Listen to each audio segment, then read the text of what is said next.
Zombie Apocalypse.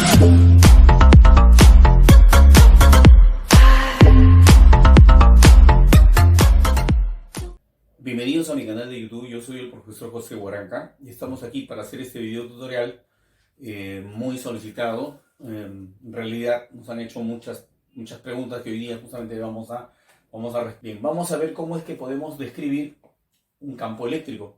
Bueno, para esto vamos a usar una carga de prueba y esa carga de prueba la vamos a denominar como Q sub 0. Y siempre vamos a aceptar de que esa carga de prueba es positiva, ¿no?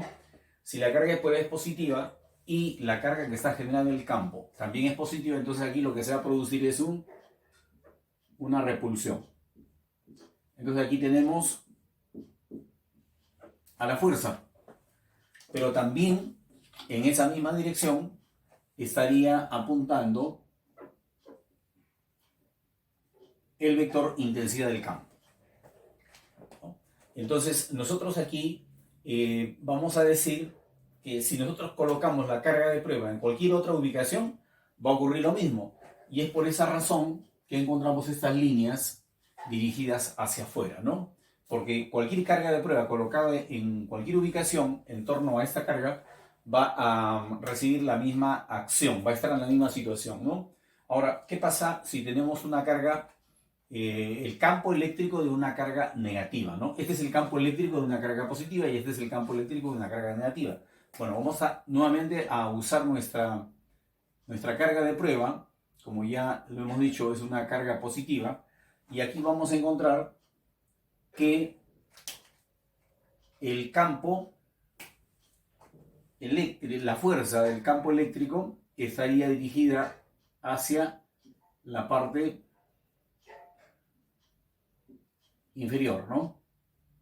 Es una fuerza de atracción, ¿no? Y la dirección del campo sería también hacia abajo, ¿no? Vamos a ver diferentes situaciones para diferentes casos, ¿no? Entonces, decimos que el campo eléctrico de una carga positiva está representado por líneas de campo salientes, ¿no? Que salen de la carga. Y en el caso de una carga negativa infinitamente aislada de cualquier otra carga, para que no se distorsionen estas líneas, va a ser justamente dirigida hacia el interior de la carga, ¿no? Esta está determinando justamente la dirección del vector intensidad de campo eléctrico, ¿no? Dirigido en este caso hacia dentro, ¿no? Bien, vamos a ver cómo es el caso de las líneas del campo eléctrico para el caso de un dipolo. ¿Qué cosa es un dipolo? Bueno, de di viene de dos, ¿no es cierto? Y polo viene de que uno es positivo y el otro es negativo, ¿no? En este caso, nosotros vamos a tener que determinar la intensidad del campo a partir de una relación que la podríamos mostrar por acá, ¿no? Si nosotros sabemos que es fuerza sobre carga y sabemos que esa fuerza no es otra cosa que la fuerza de la ley de Coulomb, o sea, K por la carga que está generando el campo, aceptando que esta es la carga que genera el campo, ¿no? Multiplicada por la carga que está dentro del campo y el cuadrado de la distancia de separación. Acá se puede ver que la carga Q minúscula se va a simplificar, quedándonos una relación que nos dice que la intensidad del campo en un punto a cierta distancia de la carga se puede determinar de la siguiente manera, ¿no? Donde R viene a ser la distancia de separación que hay entre la carga que genera el campo y el punto donde estamos calculando justamente la intensidad. Entonces, con ayuda de esta relación, nosotros vamos a determinar, por ejemplo, cuál sería la intensidad del campo. Bueno, vamos a asumir que esta carga es de la misma magnitud que esta otra, ¿ya? Entonces la magnitud del campo en este punto sería aproximadamente así. Aceptando, por supuesto, que nosotros tenemos acá una carga de prueba también positiva, ¿no es cierto? Aquí hemos colocado una carga de prueba positiva. para determinar la intensidad de campo producida por esta carga que está en el lado izquierdo, ¿no es cierto? ¿Ya? Esta es una línea de puntos que nos está señalando la dirección del vector intensidad de campo, que como es una carga positiva, tiene que ser saliente también, como lo hemos visto en el anterior caso. Pero acá tenemos una carga negativa, por lo tanto es el campo eléctrico en este punto, debido a esta carga, tendrá que ser así. Siguiendo esta dirección, ¿no? Vamos a llamarle E2. Bien, y como vamos a ver a continuación en algunos problemas que vamos a desarrollar después de esta presentación, vamos a encontrar el campo eléctrico resultante, como justamente la resultante de esos dos vectores, ¿no? Entonces lo primero que vamos a hacer es trazarle una paralela al vector E2, luego una paralela al vector E1, ¿no? Y en la diagonal de ese paralelogramo justamente se encontraría el vector intensidad de campo resultante, ¿no? Entonces, es ese vector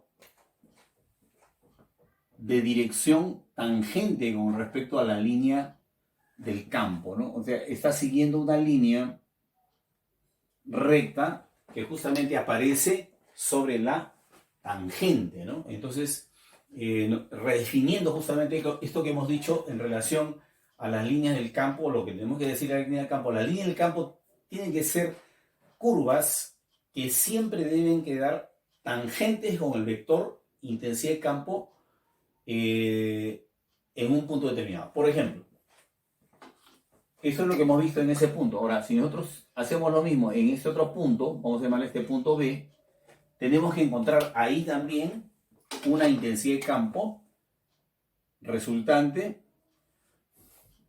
Bueno, acá eso fue la intensidad de campo en el punto A y acá tendríamos la intensidad de campo en el punto B, ¿no? Y si trazamos todos los vectores para los distintos puntos, por ejemplo aquí lo hemos hecho para A, lo hemos hecho para B, podríamos hacerlo también para C, para D, y si nosotros hacemos lo mismo para todos los puntos, vamos a encontrar justamente un conjunto de vectores.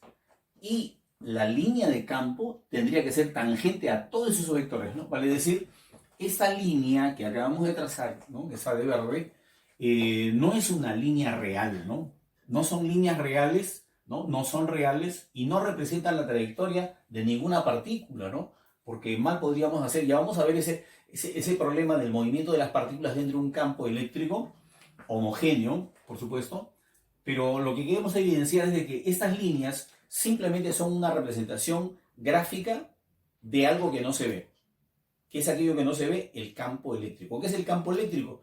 Es la región del espacio que está en torno de una carga eléctrica. Entonces, esa región del campo eléctrico va a estar representada por un grupo de líneas que no representan la trayectoria de ninguna partícula eléctrica que está dentro de esa zona, sino cada región del campo eléctrico tendrá sus respectivas características, ¿no? Como ya vamos a ver a continuación, aquí, por ejemplo, las líneas son todas radiales y dirigidas hacia el infinito, ¿no? ¿Por qué? Porque esta carga positiva está infinitamente aislada de esta otra, ¿no? Pero si está una positiva y otra negativa, entonces la línea que debería seguir, ¿no? Una dirección recta, se va a curvar por la presencia de la otra. Ahora, si nosotros tenemos dos cargas y de igual magnitud, entonces la figura más o menos va a salir así, pues, ¿no?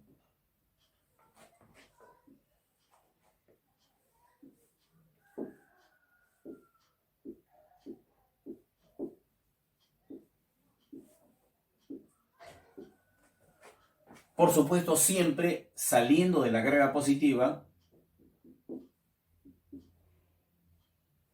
y entrando en la carga negativa.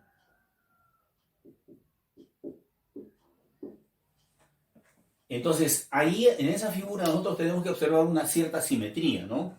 Claro, me dicen, profesor, ¿y cómo sería para el caso de dos cargas positivas o del mismo signo? Por ejemplo, en este caso, ¿cómo sería? Bueno, más o menos haciendo un esbozo, porque el dibujo de repente no corresponde exactamente a lo que debe ser, más o menos sería así. Y estas líneas nos están expresando cómo es que justamente se produce ese rechazo evidenciándose a través de la línea del campo, ¿no? Acá, por ejemplo, las líneas de fuerza no se van a cruzar. Esa es una de las características que hemos anotado. Aquí en este pequeño resumen, las líneas nunca se cruzan, ¿no?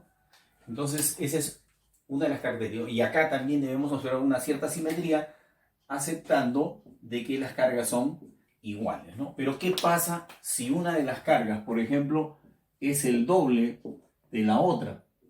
Bueno, vamos a observar que ya desaparece la simetría, ¿no? Y entonces se extienden más, o sea, se hacen más rectas en el lado justamente de mayor intensidad. También ahí vamos a encontrar un mayor número de líneas del campo, ¿no? Bien, a continuación, antes de pasar a la resolución de los problemas que vamos a ver de la composición de campos, esto de acá es una composición de campos porque en este punto, ¿no? Así como en el punto B, hay dos campos, ¿no? Porque hay dos cargas donde cada una está representando su respectivo vector intensidad de campo, ¿no? Pero podría ser también más cargas, ¿no? Ya lo vamos a ver a continuación, cómo es que se componen estos campos. Obviamente ese es un tema de vectores muy sencillo, ¿no? No hay que asustarse. Bien, y para terminar entonces, y empezar la parte de los problemas, vamos a ver lo que es un campo eléctrico homogéneo o uniforme.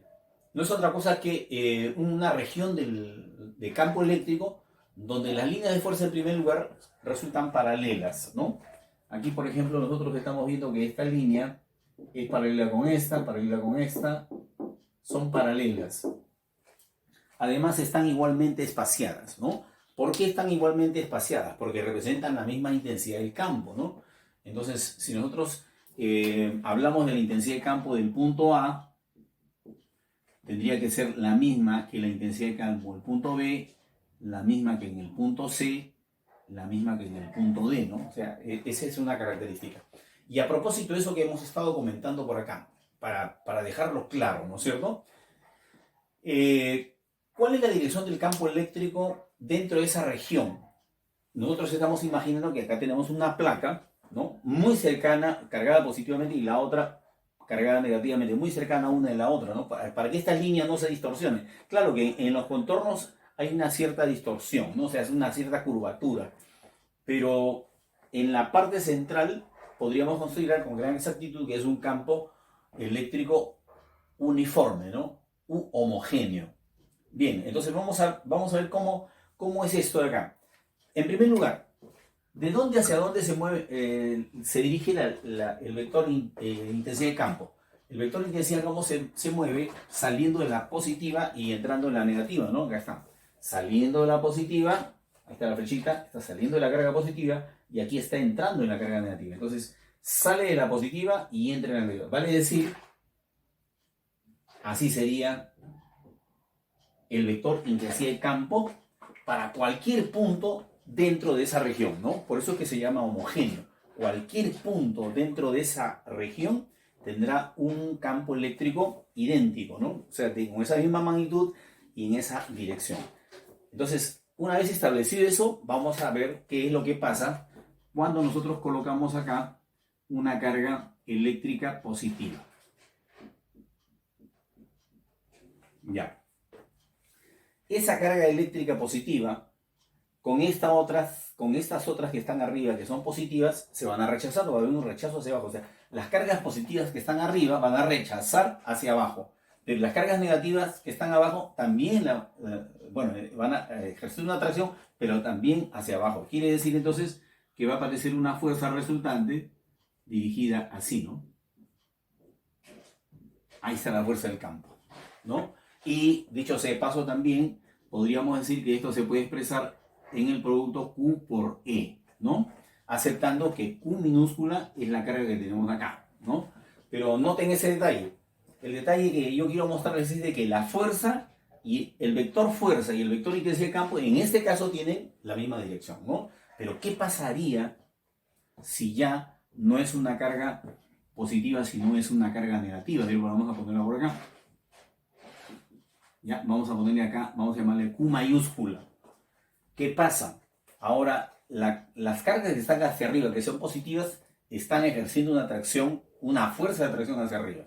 y las cargas negativas que están abajo van a ejercer una fuerza de repulsión, pero también hacia arriba. Son dos fuerzas que me dan una resultante dirigida hacia la parte superior.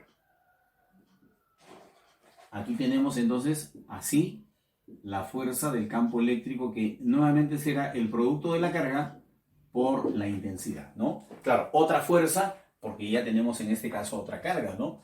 Entonces esa sería la forma de cómo se grafican las fuerzas y los vectores de intensidad en diferentes situaciones, ¿no? Bien, entonces vamos a regresar con los problemas de aplicación. Bien, a continuación vamos a resolver estos problemitas, pero antes vamos a poner aquí el principio de superposición de los campos. ¿Qué dice? Que si un punto está próximo a un sistema de cargas puntuales, entonces se debe cumplir que el campo eléctrico en dicho punto debe ser, vamos a ponerle P a ese punto, debe ser la resultante, el vector resultante del campo eléctrico de cada una de las cargas, ¿no? Si acá nosotros tenemos tres cargas, entonces vamos a tener tres intensidades de campo, ¿no? Veamos, por ejemplo, si esta es positiva, negativa y positiva, entonces en el primer caso tendríamos un campo saliente. ¿En virtud de qué? En virtud de que estamos asumiendo que ahí hemos colocado una carga de prueba positiva, ¿no? Siempre las cargas de prueba usadas universalmente en todos los textos, por todos los profesores, siempre es una carga de prueba. O sea, es una convención. Ya, el campo, entonces así sería el campo producido por la carga número 1, ¿no? También le ponemos el mismo subíndice, E sub 1. Y acá tenemos una carga negativa. Ante la carga de prueba se va a producir una atracción. Entonces así tendríamos el vector de intensidad de campo generado por esa segunda carga. Y la tercera carga, por ser positiva, va a generar también una acción de repulsión sobre nuestra carga de prueba. Entonces así tendríamos la intensidad de campo producida en el punto P. Entonces, ¿qué necesitamos ahora determinar? La resultante de esos tres vectores. ¿Y cómo se hace eso? Bueno, hay diferentes métodos, ¿no? Uno de los más usados en nuestros videos definitivamente es el método del polígono, ¿no? En base a ese creemos que podemos agilizar mucho la resolución del problema. Yo lo recomiendo mucho, ¿no? Entonces, lo primero que tendríamos que hacer acá sería, trazar a continuación el vector intensidad de campo es 1. Para hacer este trazo hemos tenido cuidado de hacerlo paralelamente, ¿no? Y a continuación el vector E sub 2, ¿no? Que eso más o menos sería algo así. La magnitud la hemos elegido a priori. Puede ser también el trazo más pequeño. Eso depende del problema que nosotros estamos resolviendo. Y a continuación lo que tendríamos que hacer es dibujar, o sea, este vector lo hemos trasladado paralelamente, ¿no? Así como el vector E sub 1 también. Y a continuación el vector E sub 3 lo vamos a trazar también en forma consecutiva, ¿no? Eso más o menos nos resulta así. El vector intensidad de campo E sub 3, ¿no? Como habíamos dicho al principio, estamos haciendo trazos consecutivos, ¿no es cierto? Aquí, por ejemplo, donde termina el vector E sub 1, estamos dibujando al siguiente. Donde termina el vector E sub 2, estamos trazando justamente el vector E sub 3, ¿no? Y entonces, ¿qué tenemos que hacer a continuación? Lo que tenemos que hacer a continuación es, desde el primer punto hasta el último punto, dirigir un vector. Y ese vector, en este caso, estaría representando a la intensidad de campo resultante, ¿no? Entonces, en buena cuenta, lo que nosotros hemos hecho acá es trazar una poligonal vectorial, ¿no? Con los vectores colocados en forma consecutiva, uno a continuación del otro, ¿no? Donde termina uno, ahí empieza el siguiente, ¿no? Bien, esto es lo que nosotros vamos a aplicar a continuación. Así de simple. Claro, una pregunta que me hacen siempre, una pregunta muy recurrente es, profesor, ¿y cómo se resuelve esto? Bueno, les doy una idea solamente, ¿ya? Si nosotros ponemos este polígono en un marco, ¿qué significa en un marco? Bueno, dentro de un rectángulo. Aquí hemos trazado una horizontal, aquí una vertical. Esa vertical la vamos a prolongar para completar justamente nuestro marco. Listo. Entonces, hemos conseguido un contorno rectangular. Con la ayuda de los ángulos y que definen la dirección de cada uno de estos vectores, nosotros podemos determinar los lados de ese triángulo, utilizando las funciones trigonométricas o los triángulos notables, ¿no? Lo mismo hacemos acá. Y una vez que conocemos esto, la medida de este segmento y la medida de este otro, nosotros podríamos decir que E sub 3 es igual a la suma de estos dos, ¿no?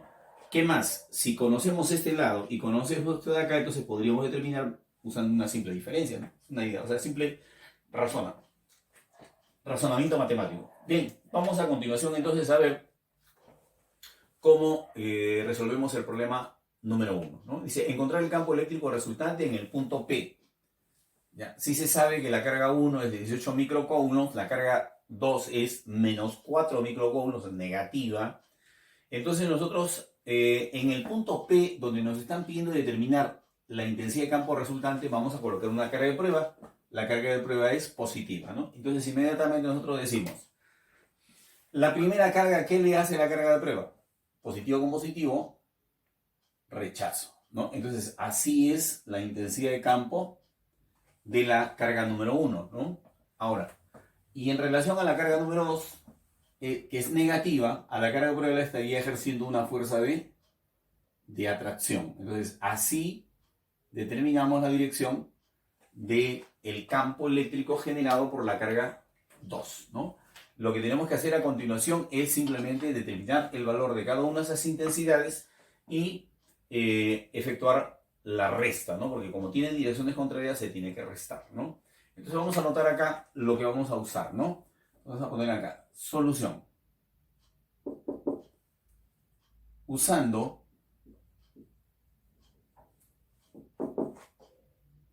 la relación que dice que la intensidad de campo es igual a la constante de la ley de Coulomb por la carga generadora del campo entre el cuadrado de la distancia, entonces tenemos así, la intensidad de campo de la primera carga.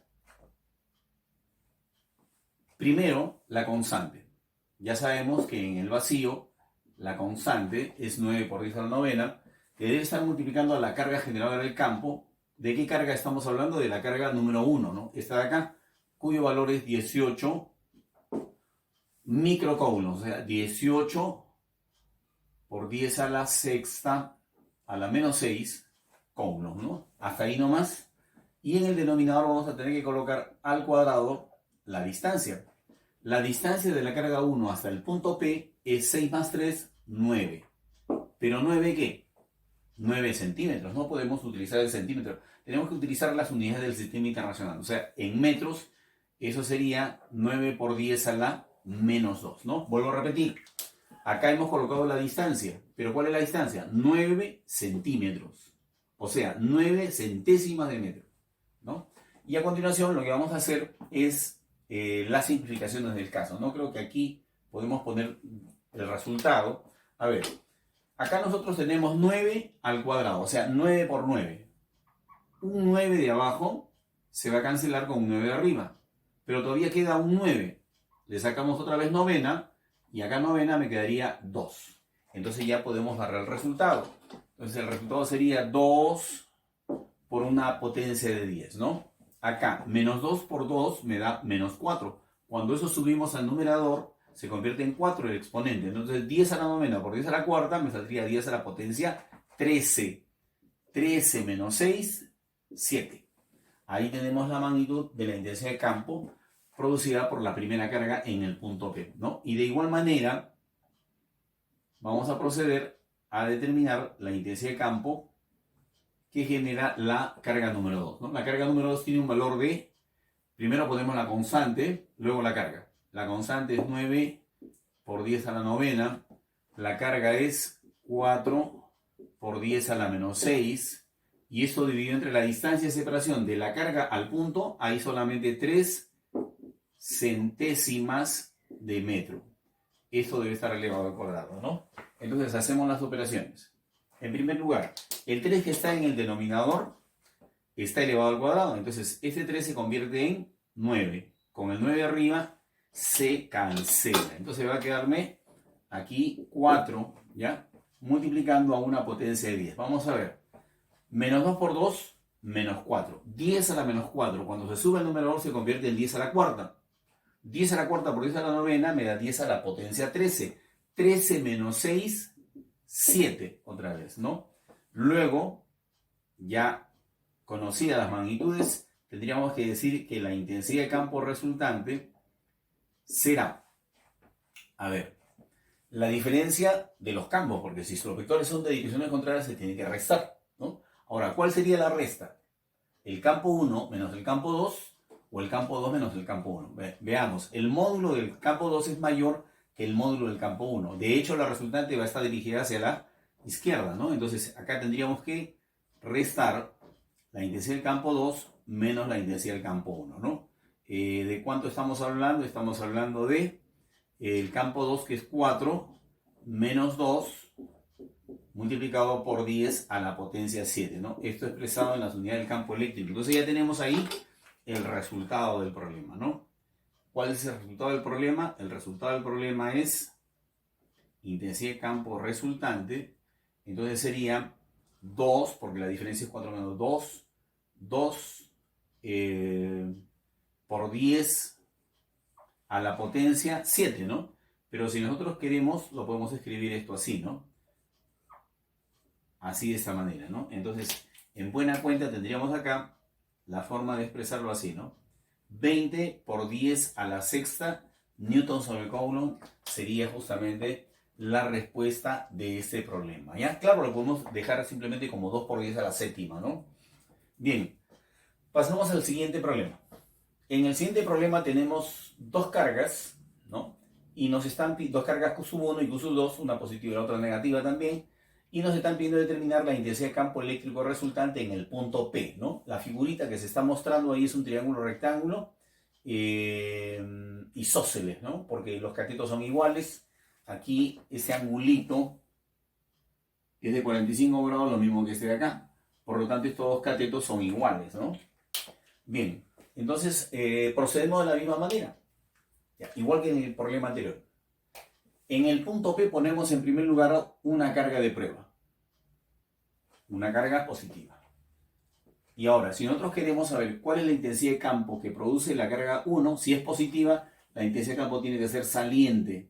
Entonces, por acá tenemos el vector E1.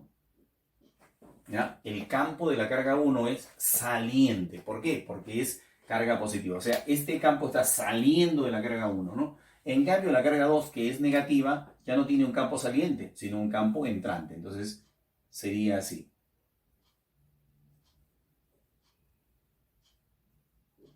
¿No? En este caso, ya a diferencia del anterior, ya no están en la misma línea, sino aquí se ve que están formando entre sí un ángulo de 90 grados, ¿no? Eso quiere decir que una vez que calculemos la intensidad de campo 1 y la intensidad de campo E2, vamos a tener que aplicar el teorema de Pitágoras para determinar la resultante de estos dos vectores, ¿no? Bien, entonces la resolución sería así. Usando la misma relación que en el caso anterior. A ver, tendríamos que en primer lugar poner la constante multiplicando la carga, ¿no? La constante de la ley de Coulomb es 9 por 10 a la novena. La carga Q1, porque para el campo E1 tenemos que utilizar la carga Q1. La carga Q1 es 12 por 10 a la menos 6. O sea, el 10 a la menos 6 lo estamos poniendo por el prefijo micro, ¿no? Ya. Y en el denominador tenemos que colocar la distancia de separación de la carga 1 hasta el punto. Ahí 3. ¿3 qué? 3 centésimas de metro, ¿no? Entonces, a partir de esta, tenemos que hacer el cálculo del campo 1, ¿no? Acá nuevamente tenemos el 3 elevado al cuadrado. 3 elevado al cuadrado es 9, se cancela con 9 de arriba, y nos está quedando, el resultado sería 12 multiplicado por una potencia de 10, ¿no? Sería menos 4 más 4, o sea, el 10 a la menos 4, cuando sube el número 2 se convierte en 10 a la cuarta. 10 a la cuarta por esa novena me da 10 a la 13. Y 13 menos 6 me da 7, ¿no? Que sería la potencia en este caso, ¿no? Ahora, de la misma manera, vamos a hacer el cálculo correspondiente para el campo E sub 2. Está provocado por esta carga, o sea, esta carga la vamos a multiplicar por la constante que es 9 por 10 a la novena. ¿Cuál es el valor de la carga sub 2? 16 por 10 a la menos 6. Entre la distancia de separación, ¿no? Si esto era 3 centímetros, acá también tiene que ser 3 centímetros porque este es un triángulo isósceles, ¿no? Entonces sería 3 centímetros, ¿no? Esto elevado al cuadrado. Vamos a ver qué cosa nos resulta. Otra vez tenemos acá el 3 elevado al cuadrado. ¿Cuánto es 3 al cuadrado? 9. El 9 de abajo con el 9 de arriba se cancela, ¿no? Y entonces me estaría quedando directamente 16. 16 por una potencia de 10. Vamos a ver qué potencia sale. Acá, 10 estaría afectado el exponente menos 4. 10 a la menos 4 sube como 10 a la cuarta. 10 a la cuarta por 10 a la novena me da 10 a la potencia 13. 13 menos 6, 7. Listo. Entonces luego tendríamos que aplicar el teorema de Pitágoras, ¿no? Para determinar la intensidad de campo resultante. ¿Y cómo sería esto? Sería así, ¿no? Sería intensidad de campo 1 elevado al cuadrado más intensidad de campo 2 elevado al cuadrado, ¿no? Bien, entonces tendríamos acá, como hay un factor común, ese factor común lo vamos a sacar fuera del radical. Entonces dentro del radical quedarían solamente 12 al cuadrado más 16 al cuadrado, ¿no? Ya, ¿cuánto me va a resultar aquí? A ver, 12 al cuadrado es 144. 16 al cuadrado es 256. La suma sería 400. Raíz cuadrada de 400 me estaría dando como resultado 20, ¿no? Entonces el resultado sería así. Intensidad de campo resultante igual a 2 por 10 a la potencia 8. ¿Por qué razón? Porque acá tenemos 10 a la séptima multiplicado por 10. 10 a la séptima por 10 es 10 a la potencia 8, ¿no? Entonces, ese sería el resultado de ese problemita. Y llegamos al problema número 3. En el problema número 3 tenemos un hexágono regular y en los vértices están ubicadas en forma fija, ¿no? Cargas puntuales cuyos signos están indicados, ¿no? Por si acaso, el contorno de esa figura es un hexágono regular, significa que todos los lados tienen una medida de igual magnitud, ¿no es cierto? Acá es A, aquí también es A, aquí es A, o sea, se ha formado un triángulo equilátero, triángulo, todos son triángulos equiláteros, ¿no? Esa es la geometría de ese dibujo, ¿no? Entonces lo que tenemos que hacer a continuación es, como lo hicimos aquí, como lo hicimos acá, y acá, vamos a primero señalar cómo son los vectores intensidad de campo. Primer paso, anoten. Ya, entonces a ver, empezamos por aquí, ¿ya? A ver, esta carga positiva está generando acá un campo eléctrico. Como la carga es positiva, el campo sale, el campo es saliente, ¿no? Entonces siempre aquí nosotros hemos colocado una carga de prueba positiva, ¿no? En el centro, ya. A continuación, vamos a decir que el valor de E se determina con la misma relación que hemos utilizado acá, ¿no? La constante K que multiplica a la carga, que en ese caso es Q minúscula, y la distancia de separación de la carga hasta el centro es una distancia igual que esta. O sea, la distancia es A elevado al cuadrado, ¿no? ¿Listo? Ya. Entonces acabamos de aplicar la ecuación para esta carga, ¿no es cierto? Ahora pasamos a esta otra. Ya, en primer lugar, como la carga es negativa, entonces el campo el campo no es saliente, sino entrante. Entonces acá tenemos que poner otra E. De la misma magnitud hemos anotado acá. Como es carga negativa, también otra E. Como esta carga es positiva, entonces sería saliente, sale de la carga positiva, sale el campo, ¿no? Así de esta manera. También la magnitud de la intensidad de campo también es E, igualito como está acá, porque es la misma carga, es la misma distancia, ¿no es cierto? Y acá la carga es negativa, por lo tanto aquí tenemos una intensidad de campo entrante, ¿no? Que entra en la carga. También de igual magnitud, o sea, E. Y finalmente, la carga Q positiva que tiene un campo saliente. Entonces acá sería E. Y lo que tenemos que hacer a continuación es simplemente calcular la resultante de esos vectores, ¿no? Creo que está fácil, ¿no es cierto?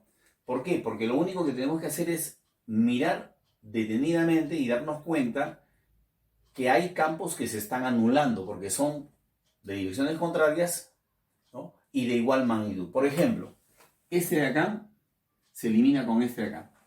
¿Por qué se elimina, profesor?